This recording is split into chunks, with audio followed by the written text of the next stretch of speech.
Hello folks, welcome back to the channel.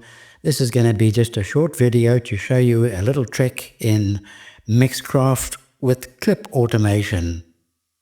Let's take a listen.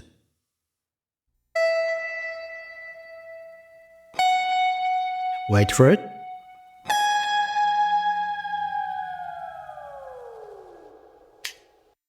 Okay, first of all, this is a guitar solo, which I did fairly recently.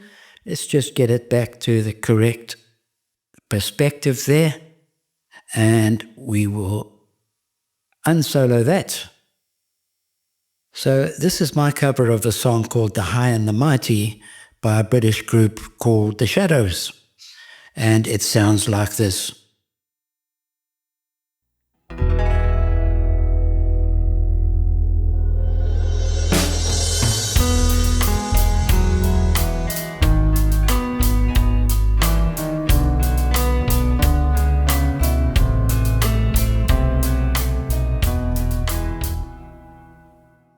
Right, okay, so let's have a look again at that particular part where we get that nice effect of the drop-off.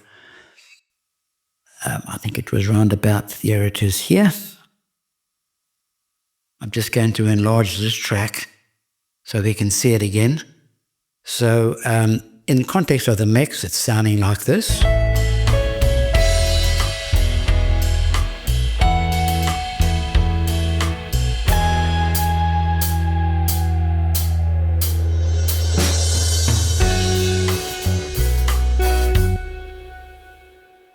Okay, so you can see it's useful at the end of a phrase like that, where there's a bit of a break in the song.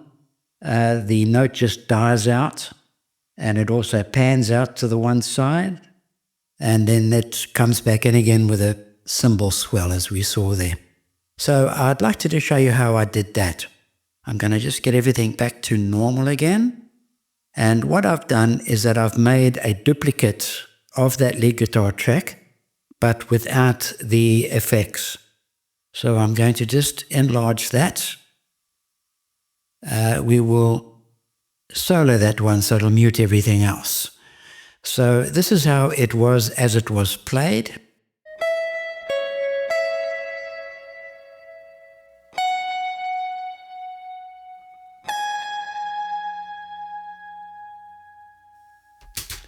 So let's just move this along here because we're just concerned with this last note over here.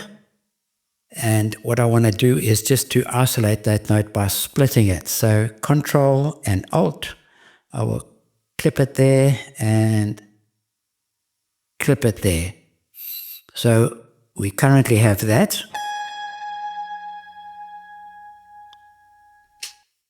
Now, the first thing we want to do, I'm going to just do that pitch drop off.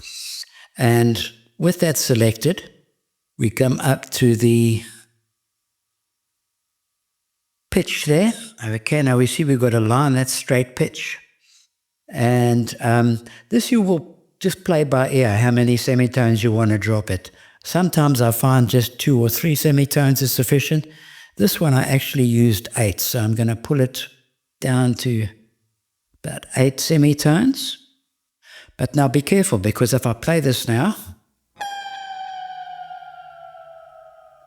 you see that note drops off too soon.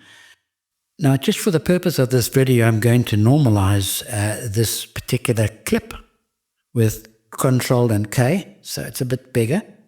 So what we want to do, we want to have a little bit of attack on the note first before it starts dropping off. So I might kind of just come in here, get that back to normal. And let's just hear that again.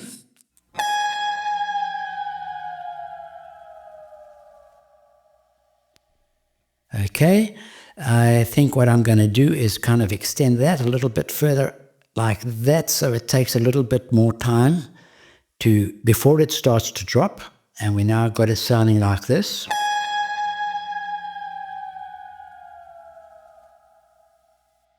Okay. Now, the next thing is the volume. Because this is a tail, you'll see the volume drops away as well too. No problem, we can come here and select volume, and we'll push up the tail end of that. There, so it it prolongs it as it's dying out. So we now have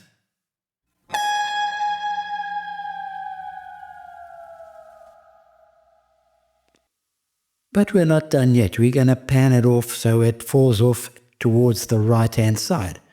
And again, just using the pan this time. Again, it's straight pan, and you'll notice that this is panned in the center because it's the lead instrument. But you could pan it from wherever you want to wherever you want. So in this case, I'm going to just raise that pan so it comes right up, and it's going all the way to the right.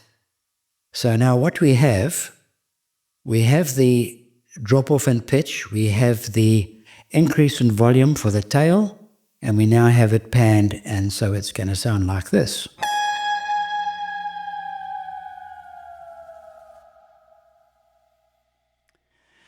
Right, there we have it. I thought that might be a useful tip for you guys. Use it creatively, and I hope you have fun with it. Thanks again, and take care.